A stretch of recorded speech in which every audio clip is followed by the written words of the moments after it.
Un sobre blanco reposa sobre una mesa de cristal. Las manos tiemblan ligeramente mientras lo levantan. El corazón acelerado resuena como un tambor de guerra ancestral. Dentro de aquel sobre, un secreto que destruiría 2 familias enteras. Pero, ¿cómo empezó todo? ¿Cómo un momento de desesperación se transformaría en una trama que expondría la verdad más brutal sobre aquellos en quienes deberíamos confiar nuestras vidas? Rebobinar. La historia comienza en una consulta moderna en Lagos, donde las paredes blancas reflejaban el vacío que María sentía por dentro.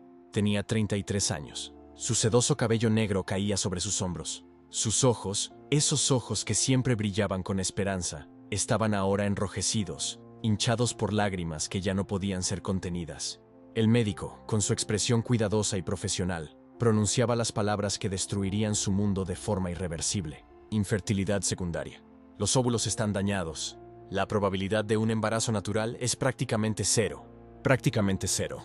Esas palabras resonaban en su mente como una sentencia de muerte.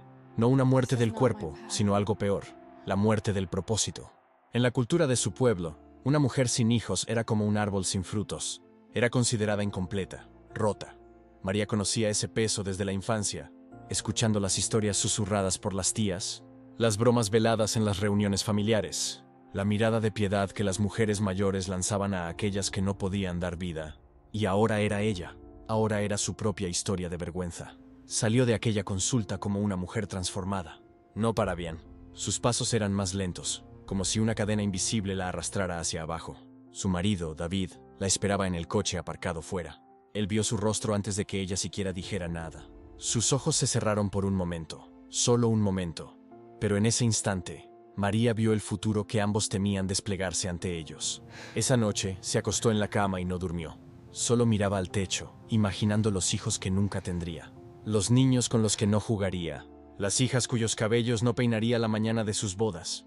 La casa que permanecería silenciosa, vacía, condenada. Pero entonces, 3 semanas después, el teléfono sonó. Era la voz de Beatriz, su hermana menor. No era una llamada común. Había una urgencia en aquel tono, una especie de energía que María nunca había sentido antes. Beatriz se había mudado al extranjero 2 años antes, construyendo una vida en Toronto, lejos de la presión cultural de casa. Pero en ese momento, algo había cambiado en ella. María, necesito hablar contigo. Ahora, en persona. Beatriz regresó a Lagos la semana siguiente. Cuando entró en casa de María, los abrazos fueron cálidos, pero rápidos. Beatriz tenía algo en mente, algo importante. Se sentó junto a su hermana en el sofá de cuero que sus padres les habían regalado como presente de boda. Y entonces, las palabras comenzaron a salir. Escucha, sé que estás sufriendo. Mamá me contó sobre el diagnóstico. Y tengo una solución. María se giró para mirarla a los ojos. ¿Solución? Esa palabra parecía imposible. Imposible y al mismo tiempo tentadora. Estoy embarazada, dijo Beatriz. Sus manos tocaban ligeramente su vientre. De gemelos, niño y niña, y tengo un plan. Un plan que lo cambiará todo para ti. El corazón de María se aceleró. Sus manos agarraron apresuradamente las de su hermana. ¿Qué? ¿Qué plan, Beatriz? Dime. Beatriz respiró hondo. Sus ojos ya mostraban una determinación que María reconocía. Era la misma expresión que Beatriz usaba de niña, cuando fingía ser la salvadora de situaciones imposibles. Pero esta vez no estaba fingiendo. Cuando nazcan los gemelos, tú y David los tendréis, oficialmente. Será un arreglo familiar, ¿sí? Vosotros 3 viviréis juntos. Tú serás su madre, yo seguiré con mi vida. Es solo una transferencia de responsabilidad. La ley lo permite. Las familias hacen esto todo el tiempo. María sintió como si el suelo desapareciera bajo sus pies. Era como si alguien le estuviera ofreciendo agua en el desierto después de días de morir de sed. Era un milagro. Era esperanza. Era todo aquello que había perdido en aquella fría consulta médica. ¿Harías eso? ¿De verdad? ¿Me entregarías a tus hijos? Beatriz sonrió, pero había algo extraño en aquella sonrisa. Algo que no alcanzaba completamente sus ojos. Había una determinación allí que superaba la simple generosidad de hermana. Había urgencia, había necesidad. Sí, lo haría. Y necesito que comprendas una cosa importante. No puede haber cuestionamientos después. Estos serán tus hijos, completamente tuyos. No hay vuelta atrás. No hay temporal. Una vez que esto suceda, son 100% tuyos. En ese momento, María no estaba pensando en porqués. No estaba haciendo las preguntas que debería haber hecho. Su mente giraba solo en una cosa: hijos. Finalmente, hijos. Los meses siguientes pasaron en un borrón de esperanza restaurada.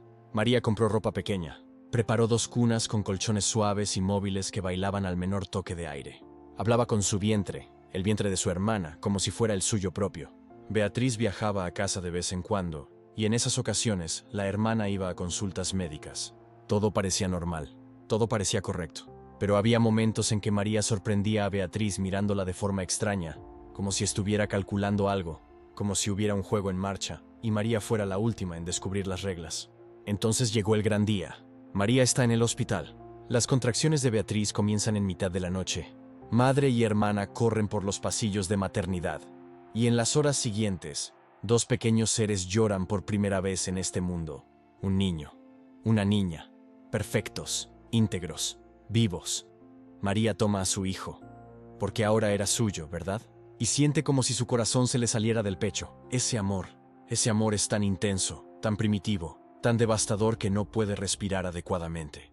Las lágrimas cubren su rostro mientras lo envuelve en aquella tela rosa y blanca que había elegido meses antes.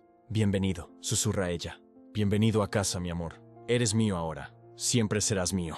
Pero entonces, apenas 48 horas después, cuando María estaba finalmente en casa, con los gemelos dormidos en sus cunas, cuando la lactancia materna combinada de Beatriz parecía estar estableciéndose, cuando todo parecía estar transformándose en aquel milagro que había esperado, Beatriz apareció. No era la hermana cariñosa, era otra persona, alguien con una determinación de acero en sus ojos, alguien que había estado esperando el momento justo. María, necesito que tú y David empaquen las cosas de los niños, ahora, esta noche. ¿Qué? Beatriz, ¿qué está pasando? ¿Estás bien? Sí, estoy bien. Pero estos bebés, mis bebés, se vienen conmigo a Lagos mañana. Todos volvemos a Toronto. A mi casa, a mi vida. El mundo de María se derrumbó. No gradualmente, completamente, totalmente. Como un edificio dinamitado que se desploma sobre sí mismo. No puedes hacer esto, dijo María con la voz quebrada. Lo prometiste. Dijiste que serían nuestros. Dijiste que no había vuelta atrás. Mentí, respondió Beatriz simplemente. Necesitaba que creyeras. Porque de lo contrario, habrías hecho preguntas. Y si hubieras hecho preguntas, habrías descubierto la verdad antes de que todo esto sucediera. ¿Qué verdad? ¿Cuál es la verdad, Beatriz? ¿Por qué estás haciendo esto? Pero Beatriz no respondió. Simplemente puso ropa en las maletas. Simplemente tomó a sus hijos, porque eran suyos ahora, ¿no? Y los colocó en los asientos de coche que había traído consigo. María la vio conducir. Vio el coche desaparecer en las calles de Lagos. Vio la vida que había imaginado durante meses simplemente desvanecerse. Y en ese momento, una única pregunta ardía en su mente. ¿Por qué? ¿Por qué Beatriz había hecho todo esto? ¿Cuál era el secreto que había estado guardando? ¿Qué la habría motivado a engañar a su propia hermana de forma tan cruel? La respuesta estaba esperando. Pero tendría que esperar por la prueba de ADN que revelaría la verdad más devastadora de todas. Una verdad que no solo destruiría a María y David, sino que sacudiría los cimientos de la familia entera. Pero aquella revelación aún estaba por llegar. Por ahora, todo lo que María tenía era el dolor. Todo lo que tenía era la pregunta y la necesidad desesperada de encontrar aquel sobre blanco, de abrir aquel secreto, de finalmente entender lo que había sucedido. Segmento 2. La profundización de la separación. La reunión familiar continuaba, pero María se sentía como un fantasma dentro de aquella sala llena de gente. Sentada en un rincón, observaba a los gemelos jugando en la alfombra. Todavía no habían cumplido 2 años, aún eran bebés que conocían a su madre por el tacto, por el olor, por la voz. Y aquel día, como siempre, la miraron. Los ojitos de Elena se iluminaron. Carlos ya empezaba a gatear en su dirección. Pero Beatriz, que vigilaba cada movimiento, caminó rápidamente entre ellos. Con un gesto firme, se interpuso frente a los gemelos, bloqueando el camino. «No, mis hijos», dijo Beatriz, con una voz demasiado dulce para ser verdadera. «La tía María está demasiado ocupada para estar cerca de ustedes ahora». María sintió un nudo en el corazón. «¿Tía? ¿Tía?» Beatriz se volvió hacia la madre de ellos, hacia los tíos, hacia primos y primas que llenaban la casa. Su sonrisa era perfecta. Su postura era la de una madre dedicada. «María estuvo de acuerdo con todo esto», dijo ella, con la voz lo suficientemente baja para que solo algunos escucharan, pero estratégicamente posicionada para que la mayoría captara las palabras en el aire. Ella simplemente no podía lidiar con la maternidad. Los gemelos merecen a alguien que sea lo suficientemente fuerte. Hubo un silencio. El tipo de silencio que es peor que cualquier crítica. ese silencio sofocante que convierte una habitación llena de gente en un tribunal. María bajó la cabeza. No podía llorar. No podía defenderse, porque cualquier palabra de protesta se interpretaría exactamente como lo que Beatriz acababa de describir, una muestra de debilidad. Los gemelos lloraban, extendiendo los brazos hacia su madre mientras Beatriz los llevaba a otra habitación. En las semanas siguientes, la vida de María comenzó a desmoronarse. No fue dramático, no fue explícito. Fue peor que eso. Fue gradual. Fue público. Fue ineludible. Perdió su empleo 2 días después del encuentro en casa de su madre. Su jefe, Alejandro, un hombre que había respetado su trabajo durante 3 años, de repente dejó de incluirla en proyectos. Dejó de hablar con ella durante las reuniones. Dejó de saludarla por la mañana. Una semana después, la llamó a su oficina. «La estructura está cambiando», dijo él, evitando su mirada. «Sus servicios ya no son necesarios». María sabía la verdad. La madre de Alejandro era prima de un primo de Beatriz. La noticia había viajado. La narrativa se había extendido como un fuego sin control. María abandonó a sus hijos. María no era una buena madre. María era demasiado egoísta para ser madre. En el mercado, las mujeres que solían abrazarla ahora la señalaban. Murmuraban. Sus hijos pequeños preguntaban: «Mamá, ¿por qué esa mujer no quiere a sus bebés?». En la iglesia, las mujeres que la invitaban a tomar café ahora cruzaban la calle para evitarla. Su vecina, Nieves, que solía pedirle azúcar o comestibles prestados, ahora la miraba con desprecio. «No eres un ejemplo para nadie», dijo Nieves una vez, mientras tendía la ropa. «Los niños te ven. Ven a una madre que renunció a ellos». María no respondió. Había aprendido que no había respuesta que pudiera cambiar las mentes que ya estaban cerradas. Su dinero empezó a agotarse, sin empleo, sin apoyo familiar, aislada. Buscó trabajo, pero su nombre se había vuelto tóxico. Una cosa es ser soltera y sin hijos. Una cosa es ser viuda. Pero ser la mujer que entregó a sus hijos gemelos, eso era incomprensible.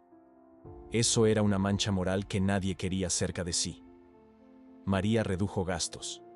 Se mudó a un apartamento más pequeño en un barrio más alejado. Vendía pequeñas artesanías en las calles. Hacía trabajos esporádicos para sobrevivir. Pero por dentro, moría cada día sabiendo que sus hijos estaban a solo unos kilómetros de distancia, y ella no podía tocarlos. 3 meses después, María no podía soportarlo más. Había un vacío dentro de ella que crecía cada noche. Las pesadillas eran peores que los días vacíos. Soñaba con los gemelos llamándola, con sus voces cada vez más distantes. No podía esperar más. Necesitaba ver a sus hijos. Necesitaba abrazarlos. Caminó hasta la casa de Beatriz una tarde de jueves. Su corazón palpitaba acelerado mientras subía los escalones de la entrada. Sus dedos temblaban al presionar el timbre. Beatriz abrió la puerta. Su expresión cambió al instante. No fue sorpresa, fue furia pura. «¿Qué estás haciendo aquí?», preguntó Beatriz, su voz como una cuchilla. «Quiero ver a los gemelos», dijo María, su voz quebrándose. «Solo unos minutos». «Son mis hijos, Beatriz. Yo no renuncié a ellos. Yo nunca». «¿Tú nunca qué?». Beatriz abrió más la puerta, su cuerpo bloqueando la entrada. «Nunca los amaste. Nunca los quisiste. Todos en la comunidad saben la verdad sobre ti, María. Todos saben que eras incapaz». «Eso es mentira. Lo sabes muy bien. Tú me obligaste. Yo no te obligué a nada», gritaba Beatriz ahora, su voz resonando por la calle. «Un día te despertaste y decidiste que no querías ser madre. ¿Y ahora qué? ¿Vienes a arrebatarme la vida que construí con mis hijos?». «Mis hijos». Esas 2 palabras hicieron que María dejara de respirar. «Ellos me llaman mamá», continuó Beatriz, su rostro transfigurado por la rabia.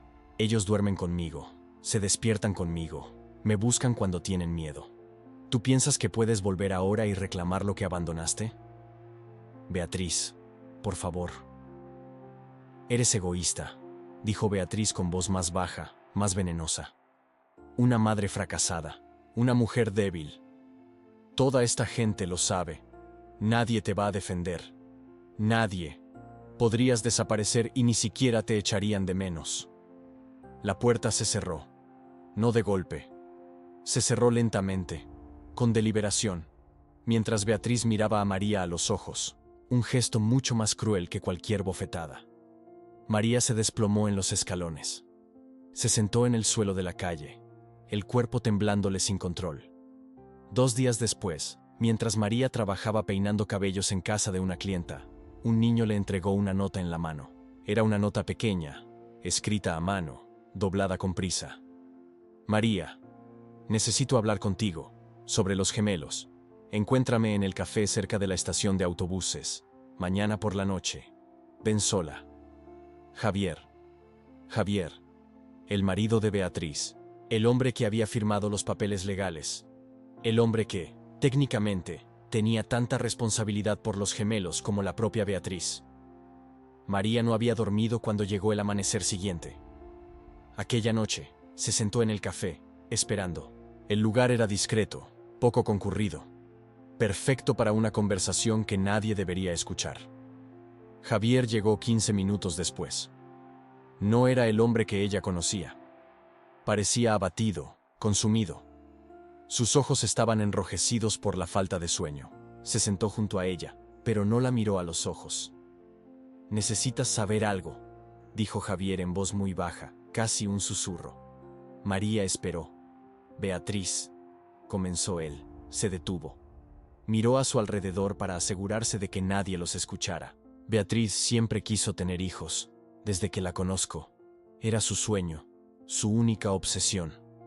María lo sabía, todos lo sabían.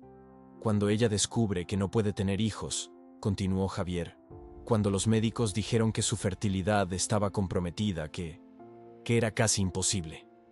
Ella entró en desesperación. Él finalmente la miró. Ella te buscó deliberadamente, María. Ella sabía que estabas embarazada.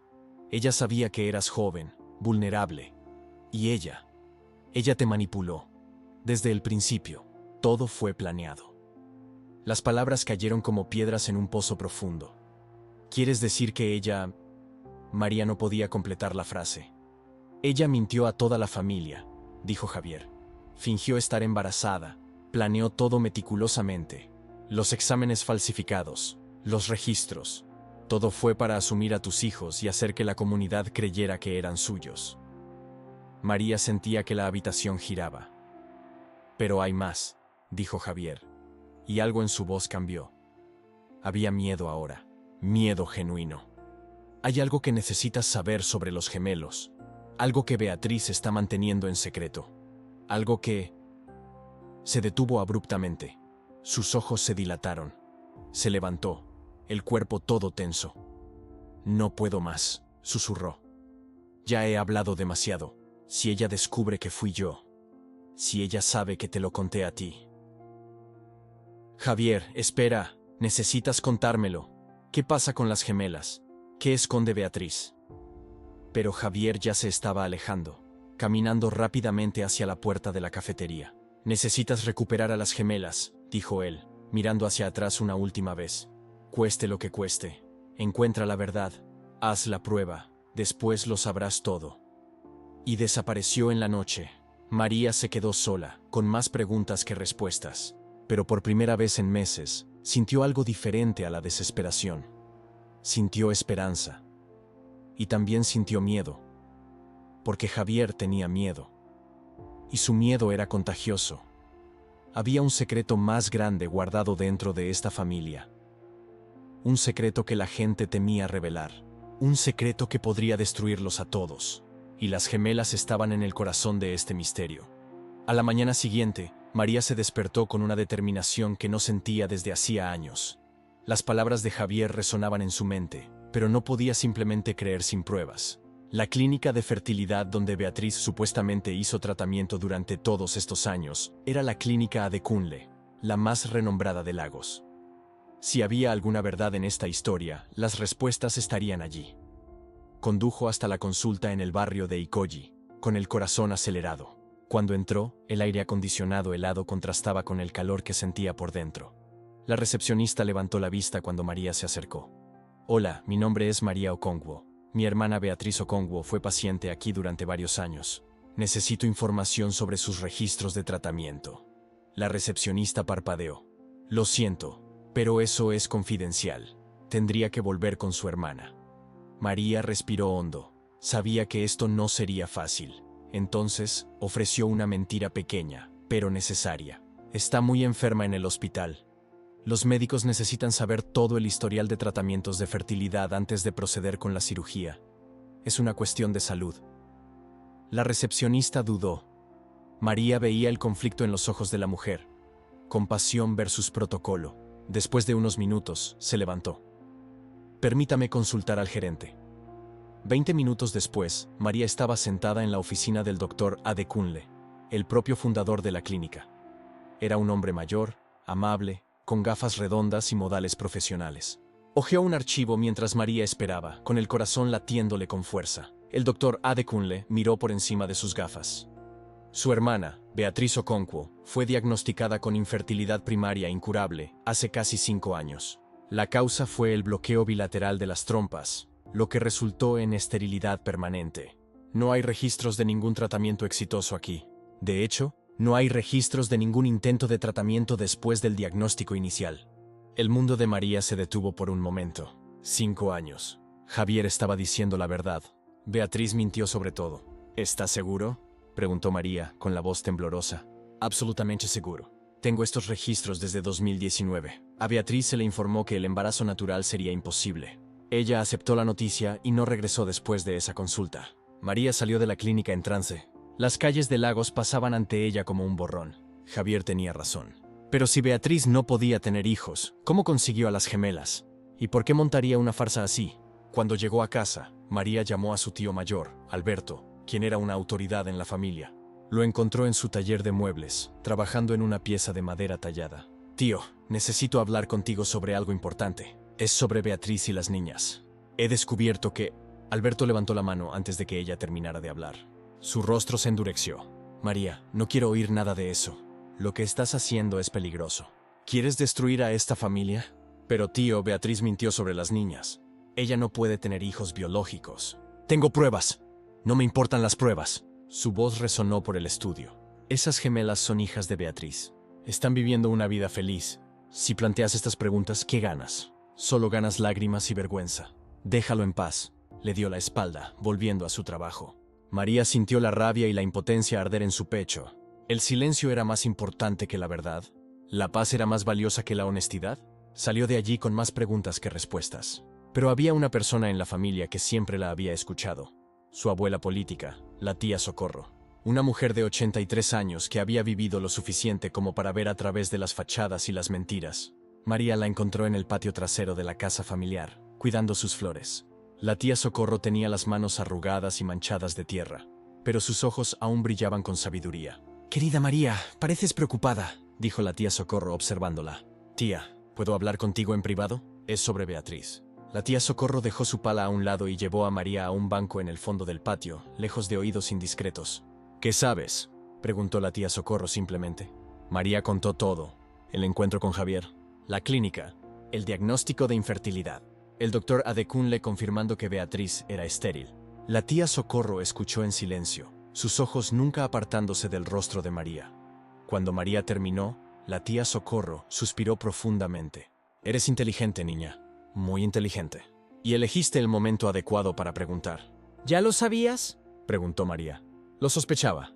Sospecho muchas cosas». La tía Socorro tomó la mano de María. «Tu familia está atrapada por una maldición, hija mía. Una maldición que comenzó hace generaciones con tu abuelo». «¿Una maldición? No es nada sobrenatural», continuó tía Socorro. «Es la codicia humana. Cuando tu abuelo hizo su testamento, puso toda su fortuna bajo una condición. El que tuviera el primer nieto obtendría el control de toda la herencia. No solo una parte, todo. La casa en Ikoji, las propiedades en Lagos, la participación en las tiendas, todo». María sintió su corazón acelerado. ¿Y Beatriz? Beatriz y su madre se dieron cuenta de que ella no podía tener hijos biológicamente. Pero había una manera. Había gemelas siendo ofrecidas en adopción, hijas de una madre joven de una aldea en Benín que no podía cuidarlas. La documentación fue alterada. Los papeles fueron falsificados. Beatriz se convirtió en la madre biológica de esas niñas. «Dios mío», respiró María. «¿Quieres decir que Beatriz planeó todo esto?». Las gemelas no son sus hijas en absoluto. Son hijas en todo lo que importa ahora, dijo tía Socorro. ¿Pero biológicamente? No. Beatriz las adoptó y falsificó los certificados de nacimiento para ganar la herencia. Su madre la ayudó. Su padre lo sabía, pero cumplió con su deber como esposo y padre. Y todos nosotros cerramos los ojos porque la paz era más importante que la verdad. María sintió las lágrimas quemarle los ojos. Toda esta vida, toda esta vergüenza que ella cargó. Javier abandonado. Las gemelas inocentes parpadeando en el centro de un esquema perverso. Todo por dinero, todo por herencia. ¿Por qué me lo cuentas ahora?, preguntó María. ¿Por qué lo preguntaste?, dijo Socorro simplemente. Y porque tienes derecho a saberlo. Pero María, hay algo más, algo que solo descubrirás cuando hagas la prueba de ADN. ¿Qué?, preguntó María, su cuerpo tensándose. Socorro miró alrededor, cerciorándose de que estaban solas. Las niñas. Hay algo en su ADN que es aún más complicado. Algo que lo cambiará todo cuando lo descubras. Pero esa no es mi historia para contarte. Solo, hazla. Necesitas saber la verdad completa. Tía, por favor, suplicó María. ¿Qué es? Pero tía Socorro solo negó con la cabeza. No puedo. Es demasiado peligroso si lo digo. Pero cuando tengas su ADN, entenderás por qué tu hermana estaba tan desesperada. Por qué montó todo este esquema. Por qué su madre la apoyó.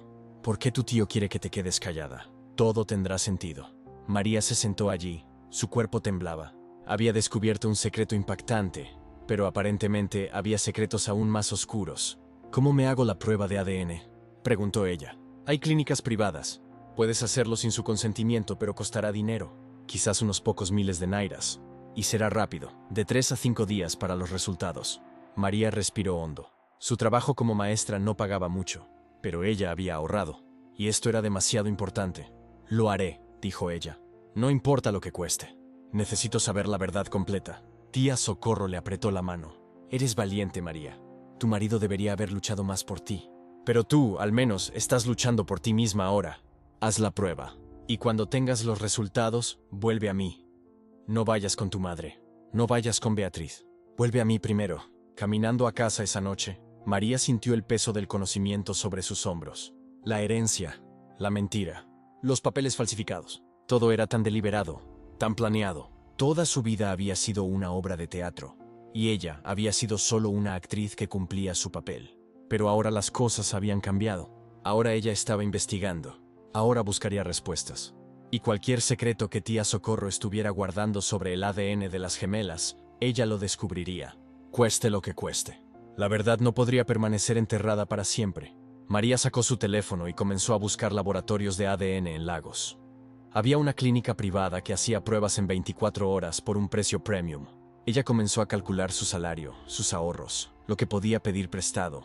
Por primera vez en años, María sintió control sobre su propia vida. Ya no sería una víctima silenciosa. Ella tendría respuestas, y nada la detendría. Segmento 4. El plan y la confrontación. María sabía que no podía esperar más. Cada día que pasaba era un día en que sus hijos se alejaban más de ella. El laboratorio de pruebas de ADN había confirmado. Bastaba una muestra, cualquier muestra, para confirmar la verdad. Cabello, saliva, hasta un hilo de ropa era suficiente. La oportunidad llegó cuando recibió una llamada. La madre de ella se había caído. No era grave, pero lo suficientemente grave como para que Beatriz la llamara en pánico, pidiendo que María ayudara con las gemelas mientras ella llevaba a la madre al hospital. María sintió su corazón dispararse. Era la oportunidad que necesitaba.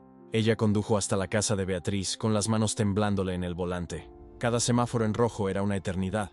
Cuando llegó, Beatriz salió corriendo, aún poniéndose los zapatos, y prácticamente empujó a las niñas a los brazos de María. Lía, David, quédense bien con tía María, dijo Beatriz, sin siquiera mirar a los ojos de su hermana. Mamá nos llamó. Vuelvo en unos minutos. María no respondió, solo asintió, su cuerpo entero en alerta máxima. Tenía quizás 30 minutos, quizás 40 si tenía suerte. Las gemelas la llevaron a su habitación, una habitación que debería ser suya, pensó ella con amargura. Y María fingió estar interesada en sus juguetes mientras su mente aceleraba. En el baño de la habitación ella vio el peine de ellas, todavía enredado en cabellos dorados. Sus manos temblaban mientras sacaba una pequeña bolsa de plástico de su bolso. Lo había planeado durante semanas. Insertó algunos cabellos de cada peine en bolsas separadas, bien etiquetadas.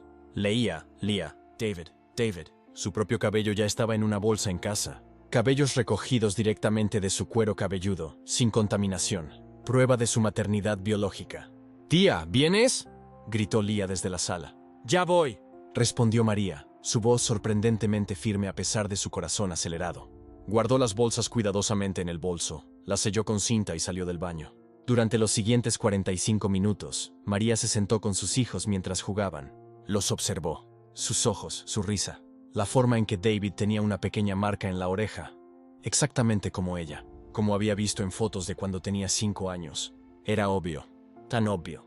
Cuando Beatriz regresó, encontró a María y a los niños jugando al escondite en el sofá. Todo parecía normal, perfecto, escondido. «Gracias», dijo Beatriz, recuperando a los niños. Había una nota diferente en su voz. ¿Sospecha? ¿Alivio? María no podía discernir. 3 días después, María entró en el laboratorio de pruebas de ADN. La recepcionista tomó sus muestras con profesionalismo clínico. María escuchó las palabras mágicas. «Tendrá los resultados en 21 días hábiles». 21 días. 21 días era una eternidad. Días 1-7. La espera el primer día fue prácticamente insoportable. María se dirigió a casa, se sentó en la cama y simplemente esperó. Como si esperar pudiera hacer que el tiempo pasara más rápido. No funcionó. Ella trabajó, o al menos fue al trabajo. Su mente estaba en otro lugar. Sus colegas la evitaban como antes. La humillación de la comunidad no había disminuido. Si acaso, había empeorado. Una mujer la interpeló en el mercado. «¿Cómo puedes andar tan libremente después de lo que les hiciste a tus hijos?». María no respondió. Había aprendido que la defensa se presentaba como culpa. Las noches eran lo peor.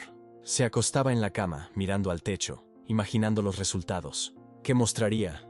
Ciertamente que ella era la madre. Ciertamente. Pero ¿y si algo salía mal? ¿Y si había contaminación en las muestras? ¿Y si el laboratorio cometía un error? Ella imaginaba conversaciones que tendría con jueces, con abogados, con la policía. Practicaba argumentos que presentaría a Beatriz. Lloraba silenciosamente debajo de sus mantas, de forma que sus vecinos no pudieran oírla. El 4.º día, la comunidad la apartó aún más.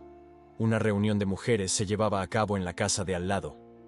Ella vio la fila de mujeres llegando. Vio cuando la conversación se detuvo cuando María pasó por la puerta. Una mujer le susurró algo a la otra. Ambas rieron. La risa de la humillación de alguien. María siguió caminando. Su barbilla estaba erguida. Su corazón estaba destrozado. Pero había una cosa que sostenía a María a través de todo esto. La ira. No ira ciega, ira fría. Ira enfocada. Ira que la mantenía despierta por la noche, planeando. Ira que le daba coraje. El 7.º día, hizo algo que no había hecho en semanas. Salió con una amiga, una de las pocas que había permanecido a su lado. Su nombre era Elena, y había conocido a María desde la escuela primaria. «¿Estás mejor?», preguntó Elena mientras caminaban por el parque. «No», dijo María honestamente. «Pero pronto lo estaré». Elena la miró con curiosidad, pero no presionó. Solo le tomó la mano. Y en ese momento María sintió la primera chispa de esperanza. No estaba completamente sola. Día 10. El confronto. Una semana después, María había reunido más que solo esperanza. Había reunido evidencia. A través de un primo que trabajaba en bancos, había obtenido los registros de transferencia. Las transferencias de herencia. El patrón era cristalino. Beatriz había movido aproximadamente $150,000 de los fondos de la herencia del padre a su propia cuenta en 3 meses. Los gemelos no habían recibido nada. María copió cada recibo, cada transferencia, cada fecha. Construyó una línea de tiempo. Y el 10.º día fue a la casa de Beatriz. Esta vez no pidió permiso. Tocó el timbre. Tocó otra vez. Una tercera vez. Beatriz abrió la puerta, y su rostro cambió cuando vio quién era. «María», dijo Beatriz, su voz cortante como vidrio roto. «¿Qué quieres?». «No tenemos nada de qué hablar. Sobre los gemelos. Sobre la herencia. Sobre todo». Para sorpresa de María, Beatriz retrocedió. Dejó la puerta abierta. Tal vez había una parte de ella que estaba cansada de fingir. O tal vez simplemente subestimó a su hermana. De cualquier manera, María entró. La sala de estar era exactamente como María la recordaba. Sofás caros. Un televisor grande. Fotos de los gemelos en cada pared. Fotos que deberían incluir a María, pensó ella con ira silenciosa. Pero no la incluían. «Habla», dijo Beatriz cruzando los brazos. María colocó la carpeta de documentos en la mesa de centro. No dijo nada. Simplemente dejó que los papeles hablaran por sí mismos. Vio el rostro de Beatriz cambiar. Vio cuando la verdad finalmente la golpeó. La verdad de que María había descubierto todo. Vio cuando la máscara cayó. No tienes derecho, dijo Beatriz, su voz ahora más baja, más peligrosa. Abandonaste a esos niños. Nunca abandoné nada, respondió María, y su voz era hierro puro. Tomaste lo que era mío, me los quitaste y luego me acusaste de abandonarlos. Eres una ladrona, Beatriz. Robaste a mis hijos y su herencia.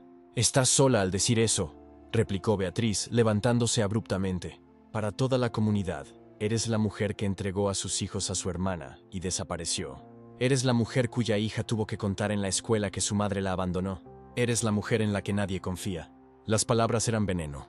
María sintió cada una de ellas como una puñalada, pero no retrocedió. Los resultados de la prueba de ADN estarán en 11 días, dijo María en voz baja. Voy a demostrar que esos niños son míos, y te llevaré ante la justicia. Fue entonces cuando vio el verdadero cambio en el rostro de Beatriz. Rabia. Odio puro, devorador e incontrolado. Beatriz se levantó tan rápidamente que derribó una copa. Avanzó hacia María, su dedo apuntando como un arma. «¡Esos hijos son míos!», gritó Beatriz. «¡Esos son mis hijos!». Puedes haber escondido cabello o lo que sea que hayas hecho, pero nunca me los quitarás. ¿Entiendes? ¡Nunca! Su voz resonó por las paredes. María escuchó a los niños despertarse en una habitación al fondo. Uno de los gemelos lloró. «Aunque esas pruebas demuestren que eres la madre biológica», continuó Beatriz, y su voz ahora era un susurro bajo, más aterrador que el grito. «Ningún tribunal en este país le dará 2 hijos a una mujer que toda la comunidad sabe que abandonó a sus niños. Nadie te creerá. Todos me creerán a mí». El silencio que siguió fue absoluto. «Yo las cuidé», continuó Beatriz, y ahora había una nota de obsesión en su voz. «Yo las crié. Yo las amé. No puedes simplemente aparecer años después y reclamarlas porque tenemos la misma sangre. Son mías». María sintió que su corazón se encogía, porque había una lógica sombría en las palabras de Beatriz. Había verdad en algunas de ellas. La comunidad estaba en su contra. Una madre que abandonó a sus hijos. ¿Cómo la vería un juez? Pero entonces, María sintió algo más que comenzó en su pecho. No era duda, era determinación, era reivindicación, era maternidad. «Ellos nacieron de mí», dijo María, y su voz era tranquila. Era segura. «Esa sangre es sangre. Esos rostros son mis rostros. Y ninguna corte, ninguna comunidad, ninguna mentira tuya va a cambiar eso». Beatriz abrió la boca para responder, pero María se dio la vuelta y caminó hacia la puerta. «Cuando lleguen esas pruebas», dijo María con la mano en el pomo, «sabrás la verdad, y tendrás que responder por todo». Salió. Detrás de ella, escuchó un grito de rabia que sonaba casi animal. Escuchó algo ser arrojado contra una pared. Escuchó el llanto de los gemelos aumentar, pero María no se detuvo. Caminó hasta su coche con la cabeza en alto. Día 20, el resultado. 10 días después, María recibió un correo electrónico. Asunto. Su prueba de ADN está lista. Su corazón se detuvo. Estaba en el trabajo cuando lo leyó. Simplemente se fue. Su jefe le gritó, pero ella no escuchó. Tenía una cosa en mente. El laboratorio está a 20 minutos en coche de su trabajo. María condujo como en trance. Su cuerpo estaba en el coche, pero su mente estaba en otro lugar. Pensó en su primer embarazo, en cómo se había sentido tan viva, tan completa. Pensó en la noche en que dio a luz a Lía, luego a David, solo 5 minutos después. Gemelos, sus bebés. Pensó en ser forzada a firmar papeles, en lágrimas, en desesperación. Pensó en todo lo que había sufrido desde aquel día. Cada susurro, cada acusación, cada noche solitaria. Y ahora, después de 18 años, tenía la oportunidad de probar que esos niños eran suyos. De reclamar su lugar no solo en la vida de ellos, sino en su propia historia. Estacionó frente al laboratorio. Sus pulmones se sentían oprimidos. Tuvo que respirar hondo 2 veces para poder salir del coche. La recepcionista ya la conocía. ¿Está el resultado aquí?, preguntó María. Sí, aquí está, dijo la recepcionista entregándole un sobre cerrado. María lo tomó. Sus dedos temblaban. Se dio la vuelta, sin decir otra palabra, y caminó de regreso a su coche. Entró. Cerró la puerta. Sus manos estaban en el volante, pero no condujo. En su espejo retrovisor, vio a la mujer que era. 18 años de sufrimiento inscritos en su rostro. 18 años de separación. 18 años de humillación. Y ahora tenía la verdad en sus manos. Miró el sencillo sobre blanco. Demasiado simple para algo que lo cambiaría todo. Respiró hondo y comenzó a abrirlo. Pero lo que María vio en aquel sobre no fue solo una confirmación. No fue solo la verdad que esperaba encontrar. Era algo mucho, mucho más devastador. Algo que lo cambiaría todo, no solo para María, sino para toda su familia. La verdad contenida en esos resultados no era la verdad que nadie había anticipado. y sería suficiente para destruir la vida de todos. El sobre estaba allí, entre las manos temblorosas de María. El silencio en la sala era absoluto. Ni siquiera se oía la respiración de los presentes. Solo el sonido del papel abriéndose, milímetro a milímetro, como si el propio universo contuviera la respiración. Los ojos de María recorrieron el documento. Una vez, dos, tres, como si las palabras cambiaran de significado con cada lectura. Coincidencia maternal con María, 99,9%. Las lágrimas rodaron. No eran lágrimas de alegría. Eran lágrimas de confirmación de algo que ella siempre supo en el fondo de su alma. Esos eran sus hijos, suyos. Pero entonces, sus ojos encontraron la siguiente línea, y el mundo se detuvo. Coincidencia paternal. Marcadores de ADN compatibles con Javier Okafor. Probabilidad de paternidad, 99,8%. El papel se resbaló de las manos de María como si quemara. Javier no era solo el tío de los gemelos. Él era el padre. La habitación dio vueltas. Las paredes parecían cerrarse. María necesitaba aire. Necesitaba una explicación. Necesitaba algo que lo hiciera coherente, racional, posible. Y entonces, como un rayo de memoria atravesando la niebla de 5 años, todo volvió. Esa noche, la cena familiar, justo después del diagnóstico de infertilidad, cuando María estaba herida, vulnerable, desesperada. Javier se le acercó en la cocina mientras ella lloraba en silencio. «Déjame prepararte algo para que te relajes», le había dicho, ofreciéndole una bebida. Su rostro era amable, protector, de confianza. Ella bebió. Después, la sensación de vértigo. La habitación de invitados. Fragmentos confusos. Una presencia, tocamientos, susurros que no podía entender completamente. Un dolor extraño, confusión, y luego, nada. Se despertó sola, despeinada, con la ropa desordenada, sintiéndose extrañamente vacía. Había asumido que se había quedado dormida, que había tenido una pesadilla. Javier se había ido temprano de la casa ese día. María nunca conectó los puntos. Nunca permitió que aquella noche incoherente tomara forma clara en su mente, porque creer eso significaría aceptar un horror que era demasiado profundo para procesar. Pero el ADN no miente. El ADN siempre dice la verdad. Sus rodillas cedieron. Cayó en la silla como una muñeca de trapo, sujetando el documento contra su pecho. Las manos le temblaban incontrolablemente. La respiración le salía en jadeos. Rosa corrió a abrazarla. «María, querida, estamos aquí». Pero María no podía escuchar. Su cuerpo fingía estar vivo, pero su mente se había ido a otro lugar. A aquella noche. A todas las noches posteriores que había dormido junto a Beatriz, la hermana que la había traicionado. A cada mañana que se había despertado sin sus hijos. A cada mentira que había creído. La primera cosa que María hizo fue buscar a Javier. Él estaba trabajando en su taller, reparando piezas de motor cuando ella llegó, aún con el documento en las manos. Su rostro cambió cuando la vio, como si él ya supiera, como si hubiera estado esperando este día durante 5 años. «Tú lo sabías», dijo María. No era una pregunta. Javier soltó las herramientas. Sus manos cayeron. «María, di la verdad», gruñó ella. Su voz temblaba con una furia que nunca había sentido en toda su vida. «Dilo todo». Y él confesó. Confesó que Beatriz había ido a él con un plan que parecía perfecto en su desesperación. Ella no podía tener hijos. María sí. ¿Por qué no? ¿Usar a María? ¿Por qué no usar la infertilidad de Beatriz como la solución a la esterilidad de María? 2 problemas resueltos con una solución. Ella estaba desesperada, dijo Javier, lágrimas rodando por su rostro. Dijo que era la única manera de salvar nuestro matrimonio. La única manera de mantener su dignidad. Que si la comunidad supiera que ella no podía tener hijos, sería una vergüenza. Que tú serías bendecida con gemelos y nosotros seríamos bendecidos con hijos. Que todos ganaríamos. Tú me violaste, dijo María, las palabras saliendo como cristal roto. Yo estaba borracho. Ella me hizo beber. Ella te hizo beber a ti también. Ella orquestó todo. Y después yo quería negarlo todo.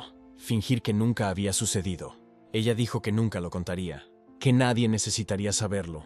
Que tú tendrías tus hijos. Que nosotros tendríamos nuestros hijos. Y que sería como si nunca hubiera pasado. Javier cayó de rodillas.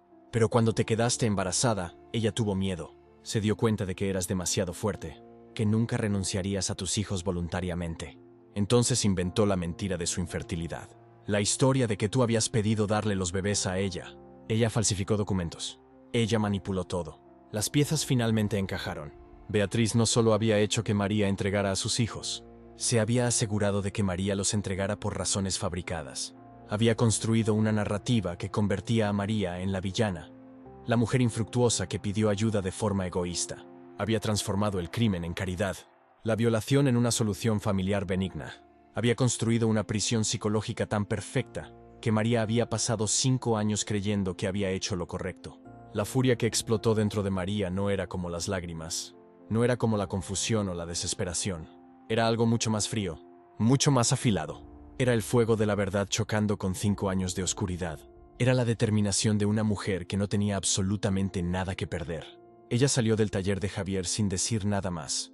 No porque hubiera perdido el habla, sino porque había dicho todo lo que necesitaba decir. Esos eran sus hijos, su sangre, su carne, su ADN. Y ninguna mentira cuidadosamente construida, ninguna manipulación elaborada, ninguna narrativa falsa cambiaría ese hecho biológico irrefutable. María fue directamente a la oficina de un abogado, después a Rosa. Y cuando le contó a su tía todo lo que había descubierto, no solo sobre los hijos, no solo sobre Javier, sino sobre todo el plan, toda la orquestación, la manipulación absoluta de Beatriz, incluso Rosa, que había sobrevivido décadas en un mundo que no era seguro para las mujeres, respiró hondo. «Ella te forzó a dar a tus propios hijos», dijo Rosa lentamente. «Mientras me hacía creer que era mi culpa», respondió María. Rosa cogió el teléfono. «Es hora de convocar a los ancianos. Toda la comunidad necesita escuchar esto. Y esta vez», dijo ella, con voz tranquila pero letal, «no vamos a dejar que esto muera en susurros. Vamos a exponerlo bajo la luz del sol más brillante que podamos». Se hicieron las llamadas. Se contactó a los ancianos. Javier, a pesar de todo, accedió a testificar. El abogado de María preparó los documentos. El ADN no mentía. Las firmas falsificadas podían probarse como fraudulentas. Toda la narrativa se desmoronaría como un castillo de arena cuando la verdad fuera revelada. Se convocó una reunión familiar. Los ancianos, los líderes espirituales, los vecinos. Todos fueron llamados para lo que se presentaría como la resolución de una disputa familiar. Lo que no sabían era que estaban a punto de presenciar el desenmascaramiento más devastador que la comunidad había visto en una generación. María estaba de pie, sosteniendo su ADN, sosteniendo su verdad, sosteniendo 5 años de dolor transformado en arma de justicia. Ya no era la mujer estéril que había gritado en desesperación. Era una madre. Una mujer cuya furia había sido pulida hasta alcanzar una precisión absoluta. Y cuando la verdad fuera revelada en esa reunión comunitaria, toda la estructura de mentiras que Beatriz había construido con tanto cuidado desaparecería en un solo momento. Porque la verdad tiene un peso que las mentiras nunca pueden soportar. Y esa verdad estaba a punto de destruirlo todo. Segmento 6. El ajuste de cuentas y la redención. Duración: 10 minutos, 50:060:0, 1500 palabras. La noche cayó sobre la aldea cuando más de 50 personas se reunieron en el gran salón comunitario. Las velas iluminaban los rostros atentos de ancianos, vecinos, parientes cercanos. El aire estaba cargado de expectación. El caso de María volvería a ser juzgado, y esta vez, la verdad tendría la oportunidad de hablar. Beatriz entró primero, envuelta en su mejor tela tradicional, caminando con la postura de quien está segura de su victoria. Se posicionó ante los ancianos, su sonrisa confiada iluminada por la lámpara de aceite. «Ancianos respetados, gente de esta comunidad», comenzó Beatriz, su voz dulce como miel envenenada. «He venido aquí de nuevo porque María, en su desesperación e inestabilidad, vuelve a atormentar a mi familia. Ella abandonó a estos niños cuando más la necesitaban. Ahora, viendo cómo he prosperado, cómo he criado a los gemelos con amor y dedicación, ella regresa con envidia en el corazón, queriendo destruir todo lo que he construido». Los ancianos intercambiaron miradas. Algunos asentían con la cabeza, simpatizando con las palabras de Beatriz. La multitud murmuraba, y María sintió un nudo en el estómago. El miedo regresó, ese mismo miedo que la había atormentado durante 3 años. De nuevo, parecía que el mundo estaría en su contra. De nuevo, ella sería la perdedora. Pero no esta vez. María se levantó lentamente. Todo su cuerpo temblaba, pero su columna estaba erguida. Caminaba no como alguien derrotado, sino como alguien que finalmente había encontrado su propia voz. En sus manos, un sobre de papel craft. En su pecho, el peso de una verdad que destruiría todo lo que Beatriz había construido sobre mentiras. «Ancianos», dijo María, su voz firme y clara, «no he venido aquí por envidia. He venido aquí con la verdad. Una verdad que Beatriz ha intentado mantener oculta durante 3 largos años». Abrió el sobre y sacó el resultado de la prueba de ADN. El papel brillaba bajo la luz de la lámpara de aceite, como un símbolo de revelación. «Esta prueba no solo confirma que estos gemelos son mis hijos, hijos que me fueron robados bajo la amenaza de muerte y manipulación. También revela mucho más. Revela un plan orquestado por Beatriz y Javier para destruirme. La multitud se inclinó hacia adelante. Los ancianos se enderezaron en sus sillas. El silencio que cayó fue absoluto. María comenzó a revelarlo todo. Contó cómo Beatriz, movida por la codicia y los celos de su éxito, armó un plan. Cómo coaccionó a Javier, su propio marido, para que testificara contra ella con falsas acusaciones. Cómo falsificó documentos de abandono cuando, en realidad, María había visitado a los gemelos decenas de veces. Documentos que Beatriz destruyó sistemáticamente. Aquí, dijo María, levantando otro papel, están los registros telefónicos que muestran mis llamadas a Beatriz, suplicando ver a mis hijos. Aquí, levantó más papeles, están los testigos, vecinos que vieron a mis hijos señalándome por la ventana, pero Beatriz me impedía entrar. Aquí está la verdad que Beatriz trabajó tan duramente para ocultar. El rostro de Beatriz perdió todo color. Todo su cuerpo comenzó a temblar. Los ancianos se miraron con una expresión que cambió de simpatía a algo mucho más sombrío. Ira. ¿Te atreves a negarlo?, preguntó María, dirigiéndose directamente a Beatriz. ¿O dirás la verdad ante esta gente, ante esta comunidad que tu propio marido confirmará? Y entonces Javier se levantó. Caminó cerca de Beatriz, con los ojos fijos en el suelo, incapaz de mirarla a la cara. Cuando finalmente habló, su voz era pequeña, derrotada. Es verdad, dijo Javier, y el peso de esas dos palabras resonó por todo el salón. Todo es verdad. Beatriz me obligó. Amenazó con irse de casa, amenazó con acusarme de cosas peores si no obedecía. Yo fui débil. Permití que ella destruyera a María para proteger mi propia vida. Beatriz comenzó a negar, sus palabras saliendo a borbotones, su control desmoronándose. Pero nadie la escuchaba ya. La máscara había caído. La mujer que se presentaba como la madre amorosa de los gemelos era, en realidad, una manipuladora y una mentirosa. Los ancianos se levantaron casi al unísono. «Esto es una abominación», dijo el anciano más viejo, su dedo apuntando a Beatriz. «Una mujer que conspira contra la madre de los hijos de su marido, que distorsiona la verdad, que manipula a un niño inocente para sus propios beneficios egoístas. Esto no se tolera en nuestra comunidad». «El niño pertenece a su madre», declaró otro anciano.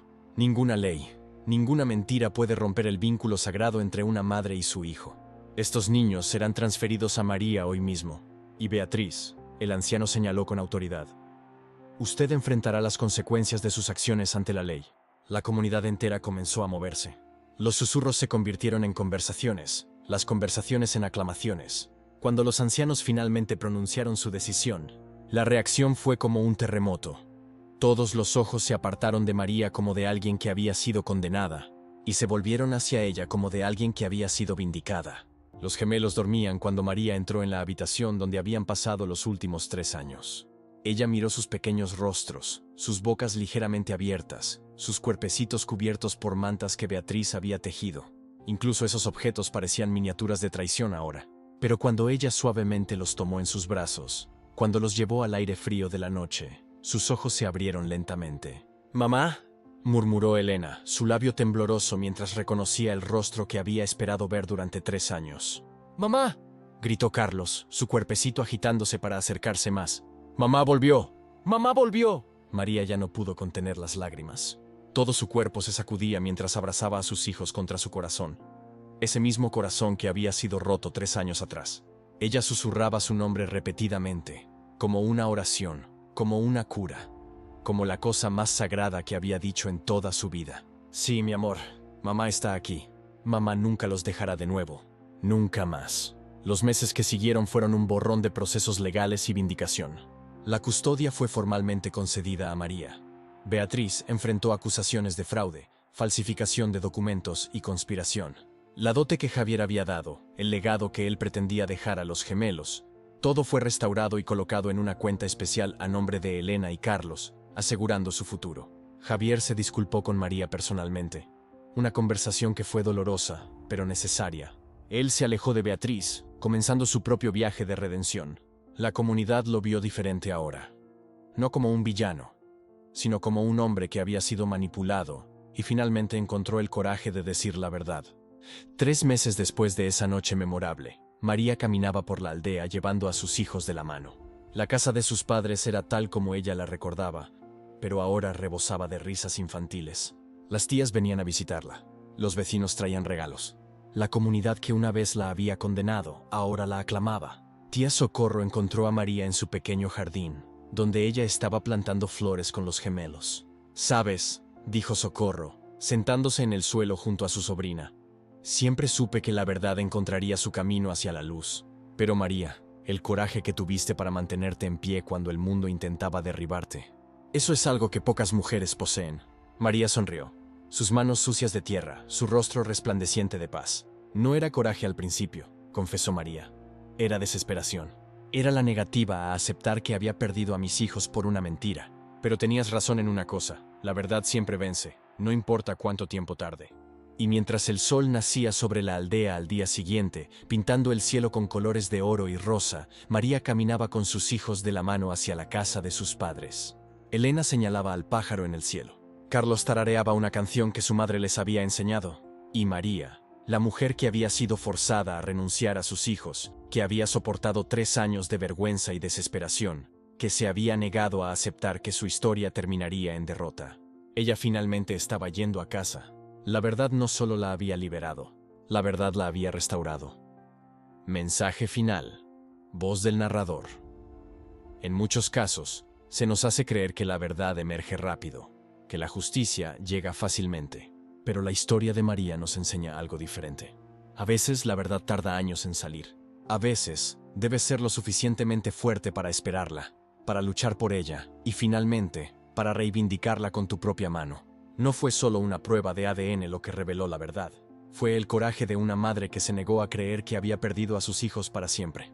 Fue la determinación de una mujer que enfrentó la vergüenza, la duda y la desaprobación comunitaria, porque sabía, en su corazón, que había una verdad mayor esperando ser descubierta. La historia de María nos recuerda: cuando te ves forzado a renunciar a lo que te pertenece, la verdad eventualmente destruirá las mentiras construidas para justificar ese robo. Y a veces, esa destrucción es el único camino hacia la redención.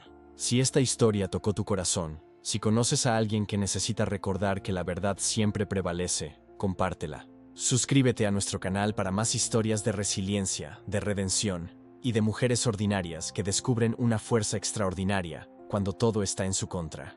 Porque en un mundo que intenta hacernos aceptar la injusticia, la única revolución verdadera es la negativa a aceptar una mentira.